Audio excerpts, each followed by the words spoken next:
We are live. Good morning, everyone, and welcome to the Social Services Committee for June 4th. The Social Services Committee is now called to order. Clerk, has the roll been taken? Through the chair, the roll has been taken. Perfect. Are there any delegations of conflict of interest or any items appearing on the agenda today?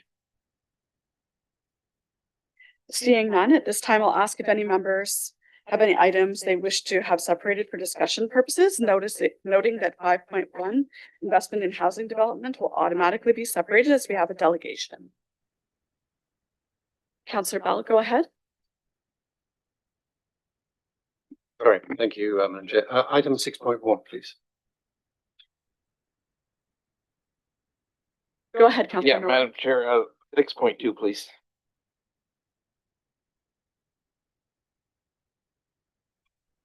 Okay, perfect.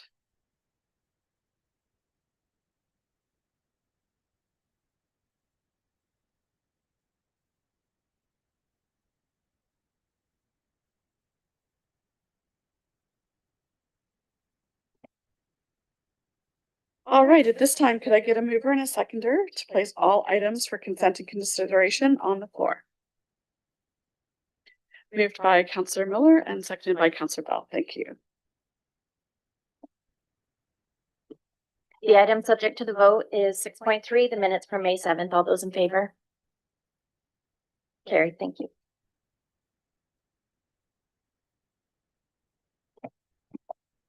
All right, at this time, we've received one delegation for today. So prior to hearing the delegation, I would like to remind those in the meeting today of the following rules of decorum as set forth by the city's procedural bylaw. No person shall display any sign, banner, or placard in the meeting room other than materials that are, in the opinion of the chair, are legitimate audio-visual aids necessary in connection with any presentation to be made to council. All persons present shall use polite and respectful language and shall refrain from the use of any language or making any gestures that is disrespectful or offensive. All persons addressing council shall speak only to the subject in debate and shall not speak to any other subject. No person shall applaud participants in debate or engage in conversations or behavior that may disrupt the proceedings of the meeting. At this time, I would like to ask Alma Argula to come forward to speak to item 5.1, investment in housing development. You have 10 minutes inclusive of questions.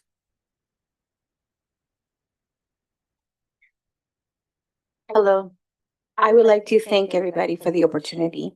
I would like to speak in regards of some of the development fees that we are hoping, and I hope they get waived. We are building mixed housing up in West Street. So I have something prepared. I'm a little bit nervous. Brantford Native Housing has served this community for the past 39 years. It was born out of necessity and has grown into a vital refuge, a home for many members of our urban Indigenous community. As time has passed, the need for safe, affordable, and cultural appropriate housing continues to grow, and we see more and more people reaching out for supports. I'm here today to strongly advocate for the full waiver of development charges for this critical housing project in West Street. This development represents more than just bricks and mortars. It is about dignity, safety, and the right to call a place home. I'm deeply grateful for the motion being brought forward as it demonstrates that the City of Brantford's ongoing commitment supporting the housing needs for our urban Indigenous communities. Your support for this future project with development and contribution sends a powerful message that reconciliation is not just a word but an action. It is shared commitment that walking forward together. On behalf of Brantford Native Housing, the board and the staff and every service user and the people we serve, I thank you for the support and advocacy. Together, we can continue to build not just house, but a future rooted in justice, equity, and love. This is a big step for us in terms of being able to provide this opportunity to our community. We have seen and we know for a fact that urban Indigenous population in Brantford are disproportionately represented in homelessness. And we also have a huge list of waiting lists in housing. This project and the funding that's going to be provided, that is being proposed and hopefully goes through, it means a lot to BNH. Even though the fees don't seem that much, for us, it's a cost in the development and the funds that we could put forward for this project to move forward. The post-development would actually support any changes that we need to do, and it will support with some of our loan for CMAC. Thank you very much. Thank you for your presentation. If you just want to hang tight for a minute, we'll see if there are any questions of the committee. Go ahead, Councillor Miller. Thank you, Madam Chair. A couple questions then. First question then. So this housing development, I'm glad to see it. I'm glad we could leverage the funds to get more affordable housing out there. Is it strictly for natives? Yes, it's for the urban Indigenous community in Brantford. Okay. And as you pointed out during your presentation, you mentioned natives seem to be disproportionately affected by homelessness. There's the supply side of housing. Obviously, we don't have enough. This will help. Is there anything that's being done on the demand side? In other words, do you know of any programs or whatnot, initiatives to try and reduce the demand side? In other words, anything? Well, what I can speak is, in the history of Brantford Native Housing is we were born out of pure necessity 39 years ago. Our executive, our founder, Chal Nero, who is not First Nations himself, he put forward this, I guess, ambitious idea to be able to house urban Indigenous populations. Throughout the years, our demands have increased. We do work collaboratively with the city of Brantford, and we do work collaboratively with other housing corporations like JC Homes, and this collaboration has helped. However, there is the sheer amount of shortage of housing is still there, and I'm sure this council is aware, the increase of urban Indigenous homelessness year after year has also increased. This is a crisis that it's not only unique to Brantford, but it's unique to from coast to coast to coast. We were awarded this funding through the National Indigenous Housing Collaborative, NICHI, and the reason is it was because from coast to coast, urban Indigenous populations have been, there's not enough housing for them. There's not enough supports for them. There is not safe, affordable, and cultural appropriate housing for this specific population. In addition, I think all the collaboration that we have worked with the city of Brantford, with the encampment team, with the homeless team, and even our own, we have transitional housing to try to support some of our urban Indigenous population with stage 2 housing. We still don't have enough. I think that it would be ideal if we have more stock, or even for our housing stock to be increased or expanded. And I think that is something that all housing providers that run housing in the city of Brantford would love. It's unfortunate. Okay, thank you. Councillor Carpenter, go ahead, please. Thank you for coming. When do you plan on, what's the completion date for this project in the wonderful 4th Ward? We were hoping to break ground on the 2nd week of June, but unfortunately, just an irony, I suppose. We have been triggered. We have to do now a stage 4 archaeological assessment. And once that goes to the Ministry of Heritage, and we get the go ahead, then we should be okay. In the meantime, we have satisfied all of our site plans submissions that we have done with the city with the planning. could be wrong, so don't quote me on it, but I believe that we are good to go with a building permit. This was just a requirement that was part of the site application, so we moved to stage 2, stage 3, and now we should be commencing a stage 4 archaeological find. So they have found remnants of tool making and an arrowhead.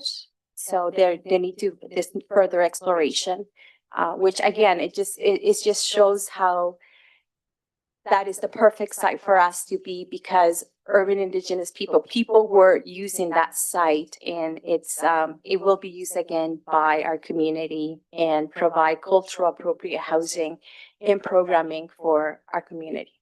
And do you have a contractor already, a builder? We do. We are going to be using Paulson. Okay, thank you very much. Go ahead, Mayor Davis. Thank you, Madam Chair. Yes, Alma, thanks for coming out today. And hope you don't mind. I have a couple of questions about your organization. And first of all, which ministry do you come under? Is it a provincial ministry or is it federal? Is it Ministry of Community Social Services or is it the Federal Department of Housing? Where do you get funding and oversight from both? In regards of Nietzsche?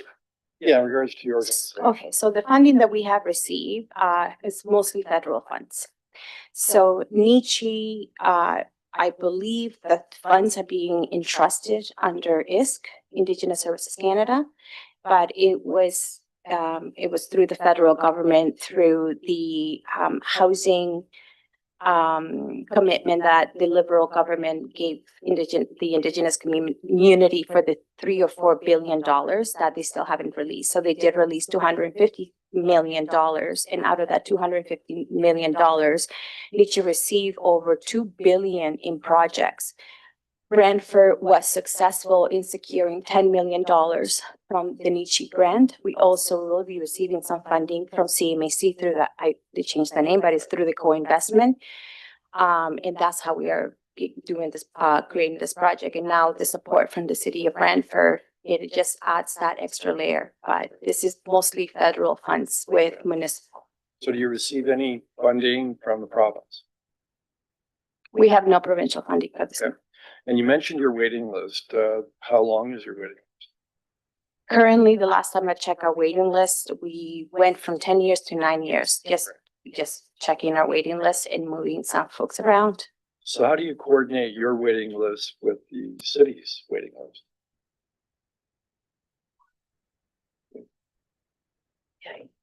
Hey, Mary can answer that. Good morning, Mary Musson, the Commissioner of Community Services and Social Development, through the chair to the mayor. The wait list is coordinated through the service manager centralized waiting list. So any people who apply to the service manager centralized waiting list and identify as Indigenous, they are also placed on Brantford Native Housing's wait list, and then Brantford Native Housing determines their eligibility for the status they require for Indigenous placement, which is not the same as actually having Indigenous status. So And in addition to that, Brantford Native Housing has its own wait list, and this is for individuals who may not necessarily feel comfortable going through the city wait list or other service providers. So my last question has to do with, there are many other programs that our housing department provides that go beyond simply providing units. And they could be a program to help people who are in a home, own a home with necessary renovations. It can be helping people to actually purchase a home.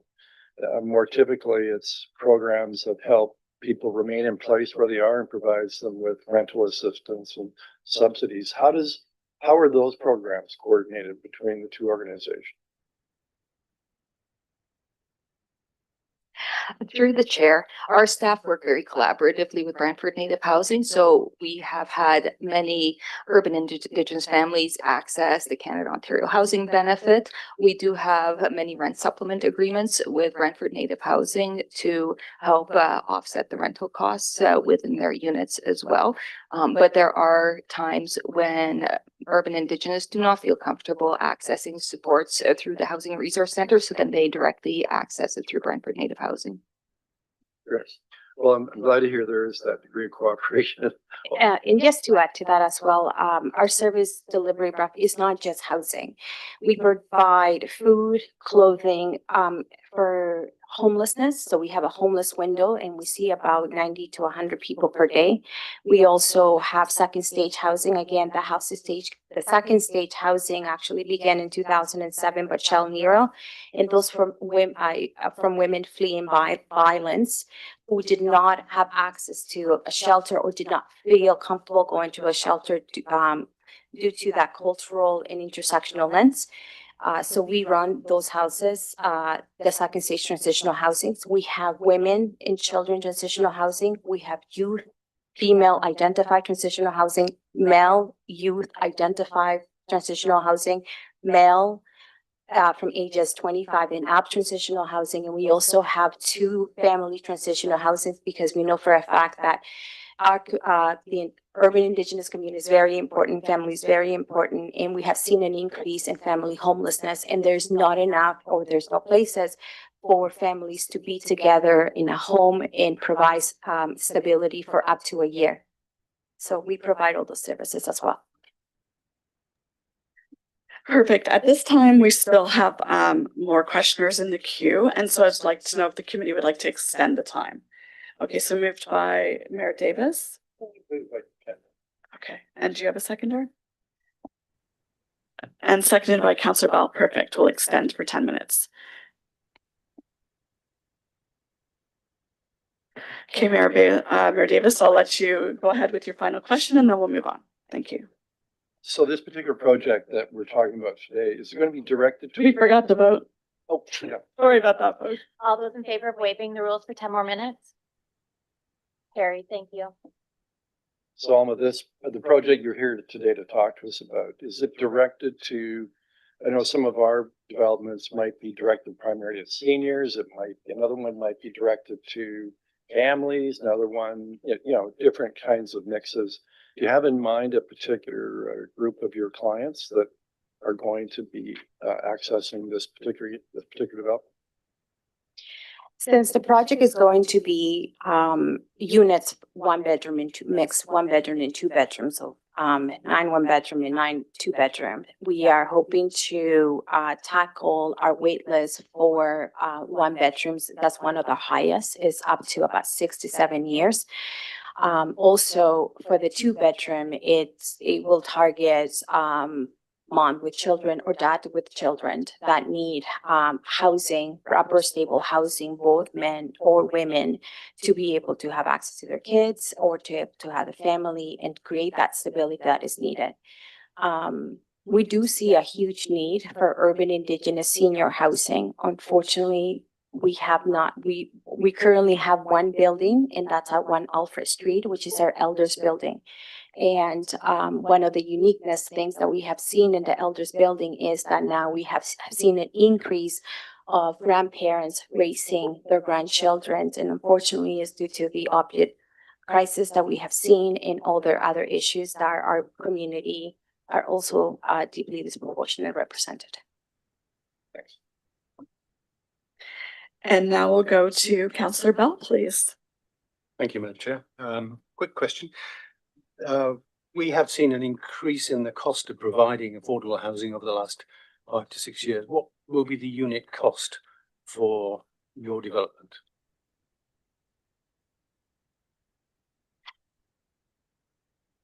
Sorry, so it's going to be CMHC MMR, which is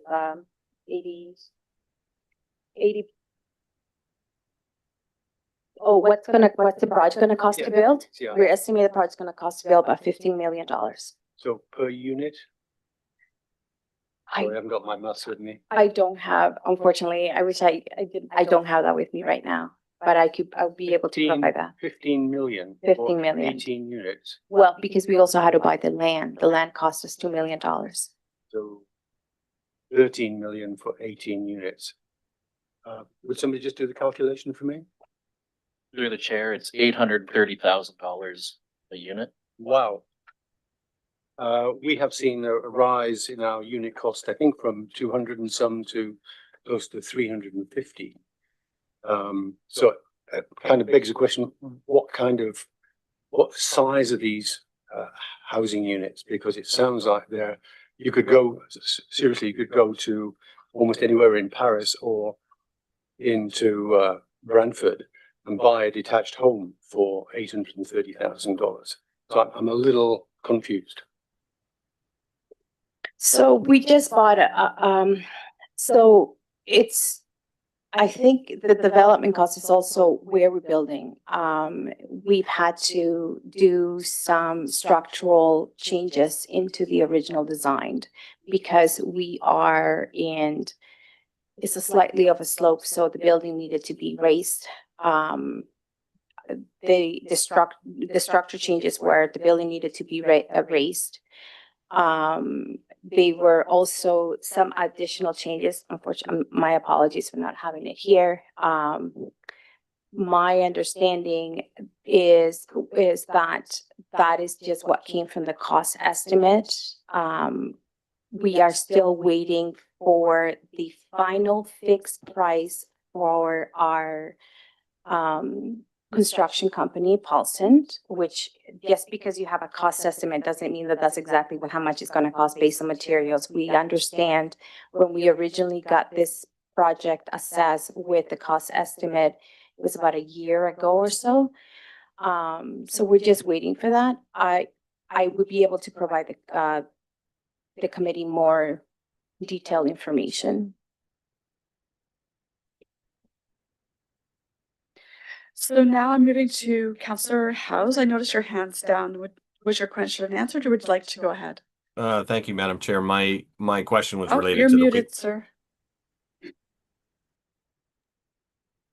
I'm not muted on my end. No, we still can't hear you.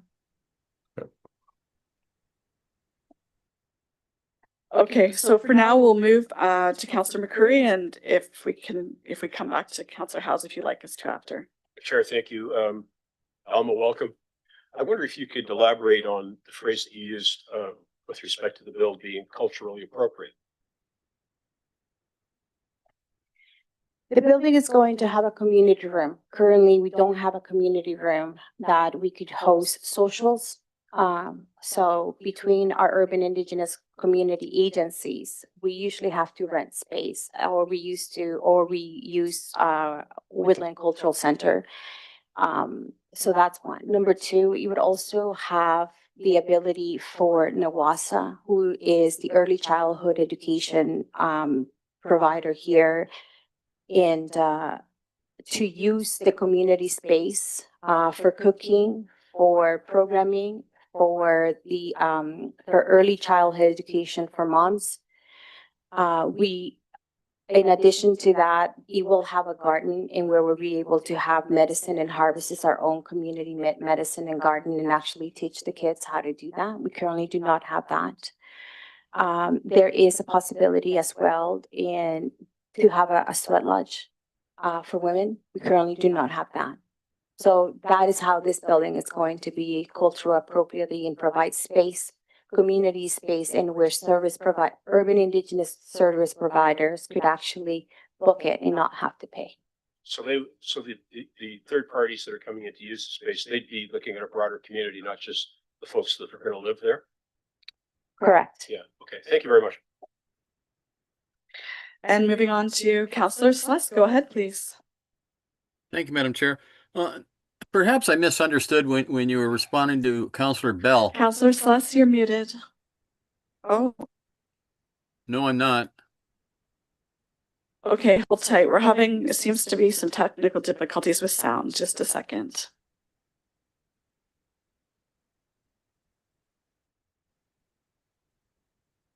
I'm not on mute. Can you hear me now? Okay. I'm not muted. Okay, I apologize. Apparently, folks can hear you online, but we cannot hear you in the chamber. So we're not sure if we're going to be able to address that. I apologize, and we'll see if we can get this corrected. Okay, Councillor Sluss, can you try again, please? Yes, I'm still unmuted. Perfect. We'll go with Counselor Suss and then we'll go back to Counselor House because maybe that was the same situation there. Oh. Okay, you can hear me now? Yes, sir. Okay, thank you. Perhaps I misunderstood the response to Counselor Bell. Did I understand correctly that the total project is about 13 million and that will produce 18 units? Did I understand that correctly?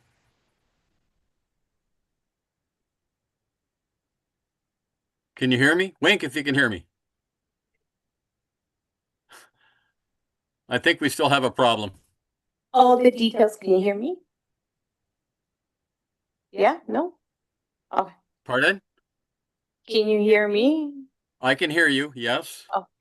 I did say that the details have been provided and I'll be more than happy to provide further details of each unit cost properly and the expenses the structural expenses that we had to do due to the diversion of land. Also other fees that have come out, and I'll be able to provide a more detailed budget. Yes, it sounds like a lot, but there's also pre-cost that we've had to do, such as architectural, archaeological, so fees, licenses. It's not just 800,000 for the whole unit. I'll be more than happy to provide the complete breakdown and actually give you the cost of what is actually a unit going to cost. At this moment, I do not have that, but I'll be able to provide that to committee. Okay, yes, I would certainly appreciate that because it does sound out of whack, I guess. It's the simplest term for it. It doesn't sound correct. My second question was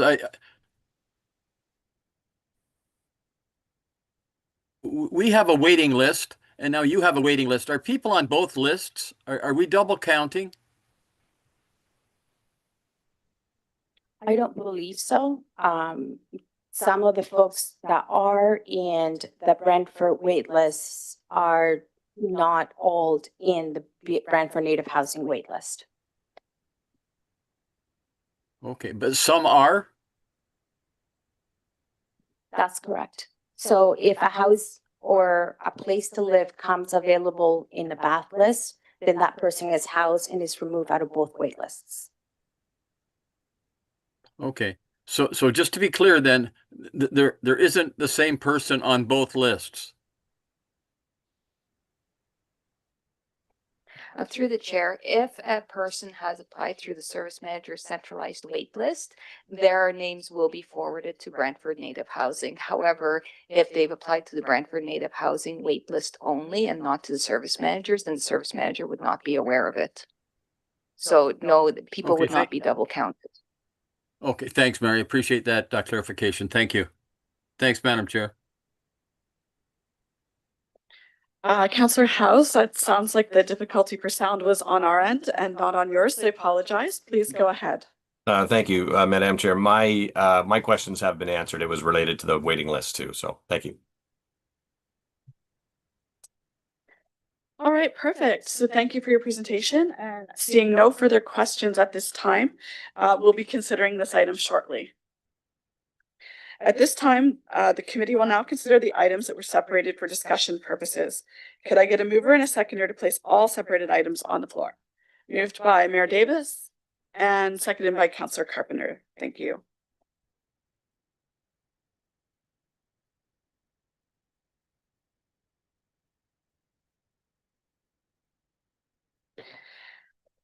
All right, so we'll move on to discussion for item 5.1 then, please.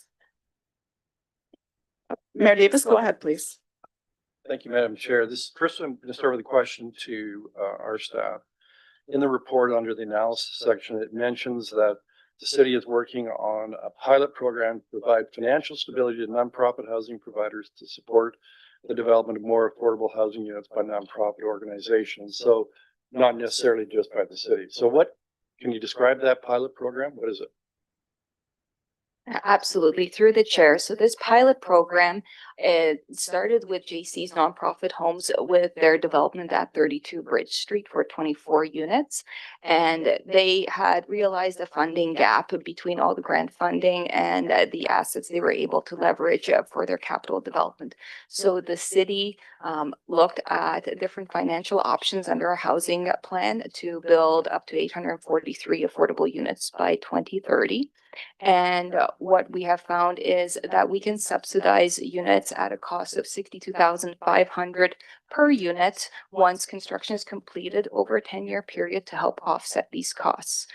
This funding would come from the Affordable Housing Reserve, which is the housing reserve set aside for capital development. And it would actually help nonprofits bridge that gap so that they can leverage funding to build affordable housing to populations specific to their needs.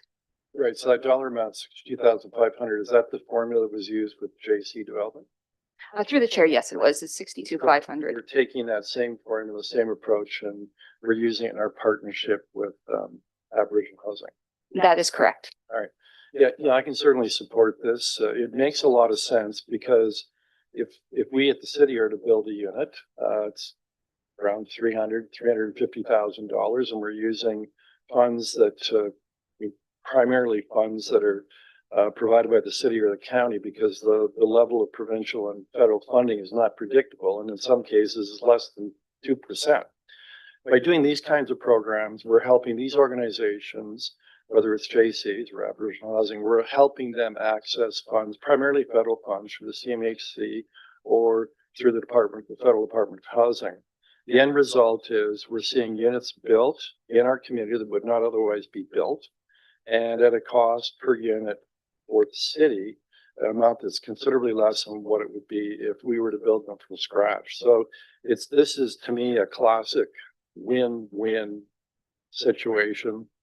For that dollar amount of 62,500, which is a fraction of what we pay to build ourselves, we're accessing funding from other levels of government, and we're building units in Brantford for those most in need. So I commend staff for taking this approach, both with JCs and now with Aboriginal Housing. Go ahead, Councillor Carpenter.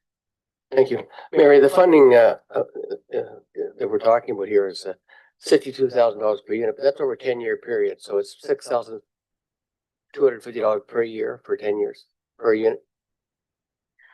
Through the chair, yes. So this works out to $1,125,000 spread over 10 years.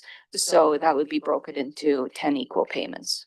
Okay, and this is like the mayor has said, this is the same funding we provided to the JC's homes just recently.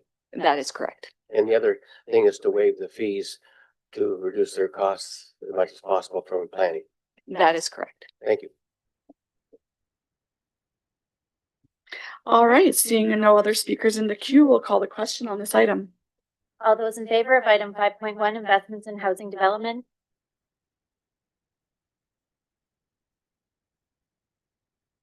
Carried, thank you. All right, moving on to item 6.1, and Councillor Bell, you may go ahead. Yeah, thank you, Madam Chair. It's a question of, is it viable for providers of childcare services to provide the services with a $10 per day contribution from the parents? Is that going to work out in the long term? Because I saw in the report an increasing rate of salary for ECEs. Is there going to be a comparable increase in support from various levels of government to make it economically viable for these providers? Thank you, Michelle Connor, Director of Community Strategies and Family Supports. So when an operator offers $10 a day, currently it's at a maximum of 22. The goal is to get to $10 a day.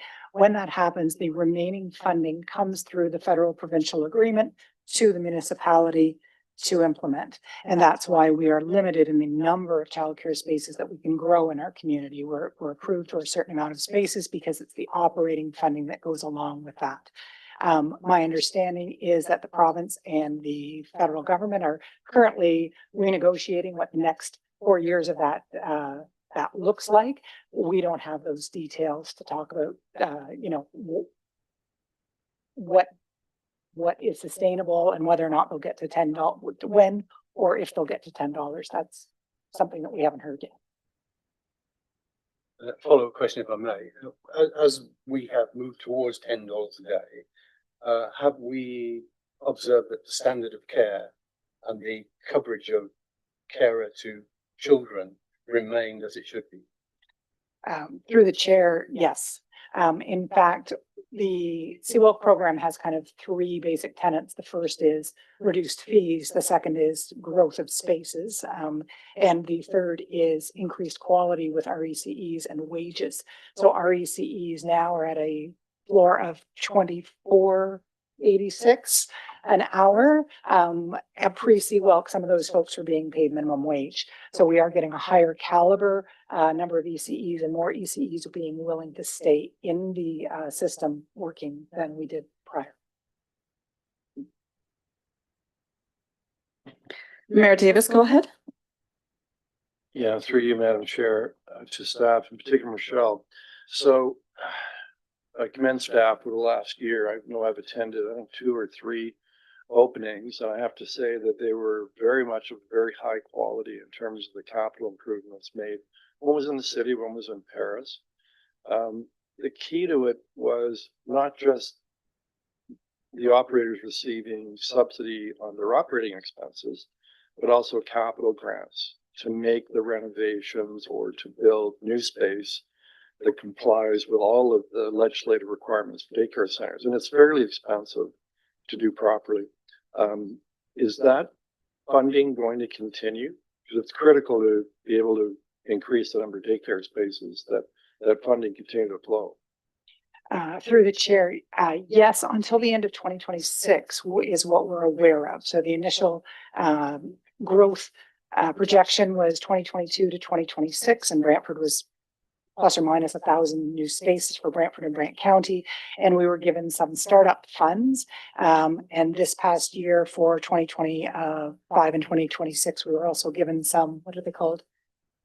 ELCC infrastructure funds as well. They, serve different purposes, but we do have funding that will support all of the new growth spaces that are built by the end of 2026. So when we achieve that goal of 1,026 spaces, we will be able to assign the funds for those spaces to be built. After 2026, that's the piece that's kind of unknown. That's going to be part of the new federal provincial agreement that I understand has been agreed to in principle. They're just working out details. And then we're always hopeful for ongoing capital builds. As you may have heard, there are some schools that have already been approved capital builds post 2026, 2 in Paris, 1 in West Brant, and we know that the new Catholic high school has been postponed to open in 2027. So all of those schools have childcare built already, so the capital funds are included with the school board builds. So we are just hopeful and expecting that Ministry of Education will provide operating funding for those new spaces as well. And so the last year, the report tells us that the system, we were able to expand the system by 123 full day spaces for children ages 0 to 4 and 338 for before and after school spaces for children ages 5 to 12. And that's remarkable that we're adding. And as a result of that, the wait list decreased by 7%. And the wait list is your barometer, really, is it not, as to how you're doing? So how do we compare with other communities in Southern Ontario in terms of our wait list and what we've been able to achieve over the last 2 years? Through the chair, Sarah Kazimski, Manager of Children's Services in Early Years. It's our understanding that the wait lists across the province and likely across the country are bulging and increasing as a result of the decrease in fees. In terms of our supply and demand, we did start in 2022 with an access ratio of 20%, so 1 childcare space for every 5 children. Currently, we're at 25%, and by the end of 2026, we'll be at 32%. So we are moving the barometer there. We have seen some decreases in our wait list, both between 23 and 24 and in the recent months this year. So that's encouraging to see that those spaces are being used. So we will continue to monitor that wait list. That said, we do know that the number of spaces we have left to grow exceeds the number on the wait list. So we expect that there will still be a demand for spaces, and in consideration of the growing population as well. So how does that compare then to other communities? Other communities, we don't have information on exact figures where their wait lists are at. We know that when we started CWELC, the range across the province was 17% access to 50% access. And so we started kind of in the lower range of that, but are working towards kind of middle ground average. Great. Well, I'm commending staff then on, and also the daycare operators out there that are willing to participate in the program. A lot of really interesting entrepreneurs out there that are expanding their daycare facilities and creating new ones. And I just commend them and thank them for their hard work and efforts, which we can see it's having an impact. Beneficial impact. All right, moving on to Councillor Carpenter, please. Thank you, Madam Chair.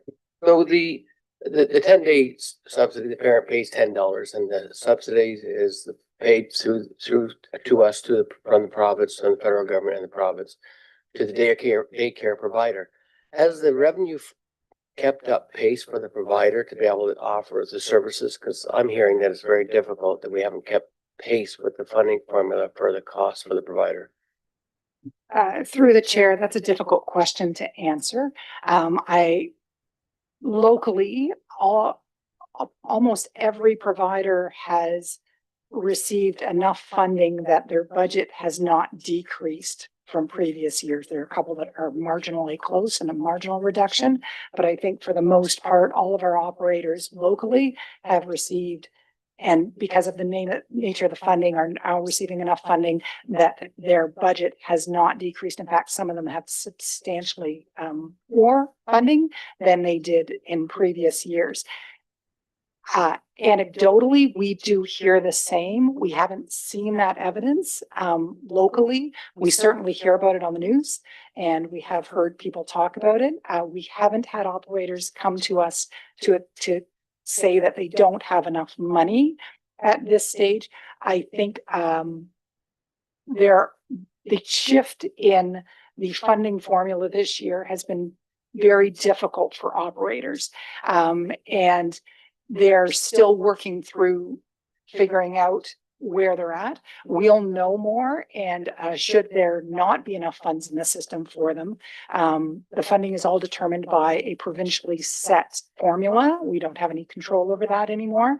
But should there not be enough funding, then we will advocate on behalf of the operators to the province. So the funding comes down from the federal government to the province. The province sets the formula. Yes. So if their formula doesn't have inflation increases on an annualized basis, and their budget stay at zero, that's actually a decrease because we have inflation. So is that where the cog in the wheel is, that we're not getting the?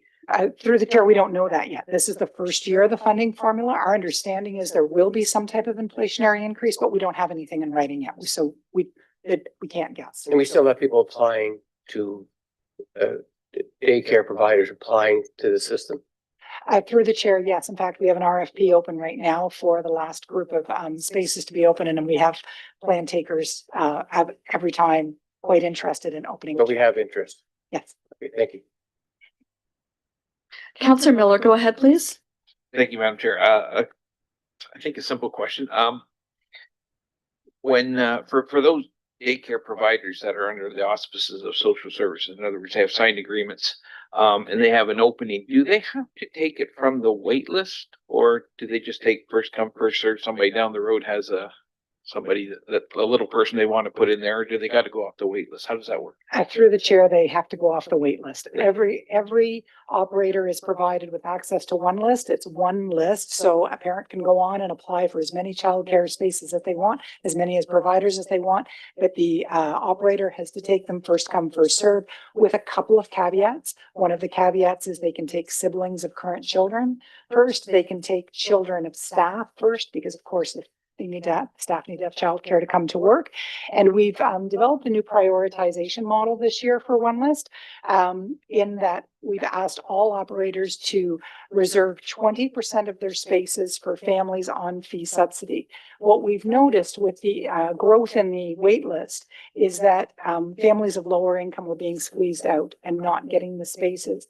And my other hat is, as director of Ontario Works, we find that people on Ontario Works are unable to accept jobs if they don't have childcare. So by creating this prioritization model for people on low income on fee subsidy, we're hoping that will help those populations have a bit of a leg up. But that's only 20% of the wait list. Other than that, yes, it is first come, first served. Okay, thank you very much. All right, seeing no further questions, we'll call the question for this item. All those in favor of item 6.1, building our community from the Kids Up 2024 annual update? Carried, thank you. Moving on to item 6.2, Councillor Miller, go ahead, please. Yep, two questions on this one, Madam Chair. I'm just trying to find in the executive summary, talks about the very last sentence, under these conditions, and the conditions being increasing caseload, staff are currently anticipating that additional resources will be required just to meet program targets and maintain current service levels. When we say additional resources, usually that means money. And so that's my question. What do additional resources look like? Is it money and staff, or what do you see as additional resources? First question. Through the chair, that would be money and staff. We are in conversations with the province, with the Ministry of Children, Community and Social Services, recognizing that economic impacts on our community might increase level of unemployment and increase Ontario Works recipients, and they are aware of that and recognize that we may need additional resources in years should that occur, but that is of top of mind for them. So they are aware. So when we write additional resources, it doesn't necessarily mean municipal resources, maybe cost shared, but we are certainly in conversation with the province. Okay. It's provincially funded at this point, 100%. Do you see a budget request coming, for example, if we see a surge, another surge in demand? Through the chair, so the benefits that are provided directly to recipients are 100% generally 100% provincially funded. The cost of the administration, so the staff of work, is 50-50 cost shared right now. So that additional resources would be about the additional staff.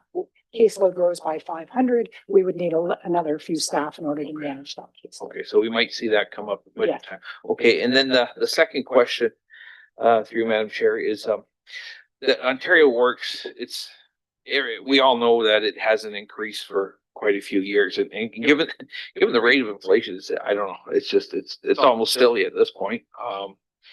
My question is, if I'm in receipt of Ontario Works benefits, am I allowed to work, or can I work part-time, or as soon as I find a job that the benefits are cut off? How does that work? Yeah, so through the chair, it's Anthony Labatt, Manager, Family and Income Stability. Yes, if you are in receipt of Ontario Works, you are able to have employment as well. Depending on the length of time that you have been in receipt of Ontario Works may determine how much of those earnings are taken off of your basic assistance. The intention is to try and support individuals the best we can with various benefits and post-employment supports to ensure that the employment is long lasting. So the short answer is yes. Okay, thank you. All right, seeing no further speakers to this item, we'll call the question. All those in favor of item 6.2, Ontario Works Annual Report 2024? Carried, thank you. There are no resolutions. There are no notices of motion on the agenda today. The meeting of the Social Services Committee is now adjourned. For those joining us online, we will start the Brant and Brantford Local Housing Corporation Board of Directors meeting in just a moment.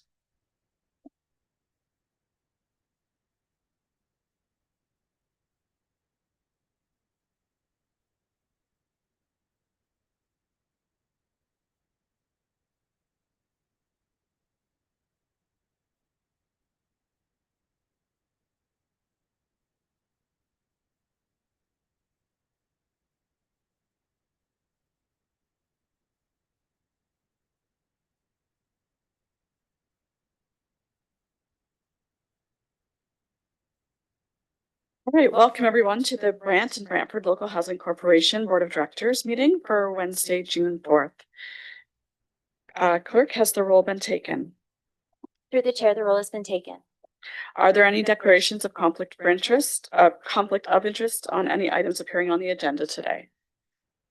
All right, seeing none, there are no presentations or delegations for today's meeting. At this time, I will ask if there are any items the committee wishes to have separated for discussion purposes.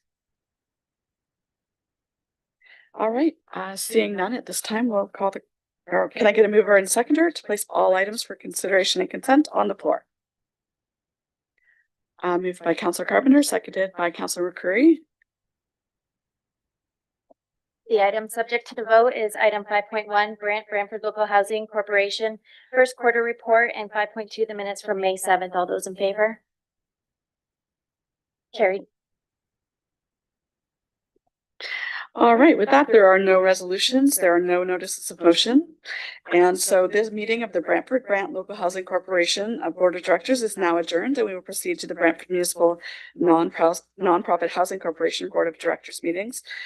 Brant councillors, you may be excused if you wish.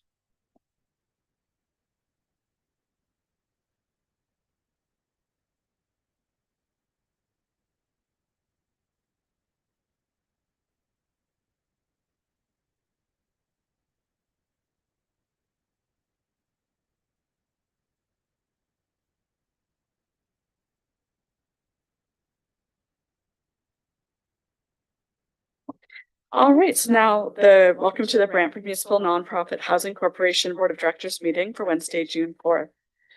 Clerk, has the roll been taken? Through the chair, the roll has been taken. Are there any declarations of conflict of interest for anything appearing on the agenda today? Okay, seeing none, there are no presentations or delegations for today's meeting.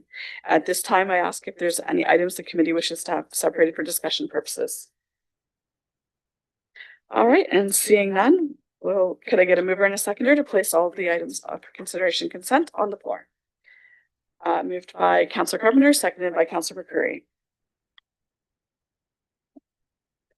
The items subject to the vote are item 4.1, 2025 annual general meeting of the Brantford Municipal Nonprofit Housing Corporation. Item 5.1, Brantford Municipal Nonprofit Housing Corporation first quarter report, and 5.2, the minutes from May 7th. All those in favor? Carried. Thank you.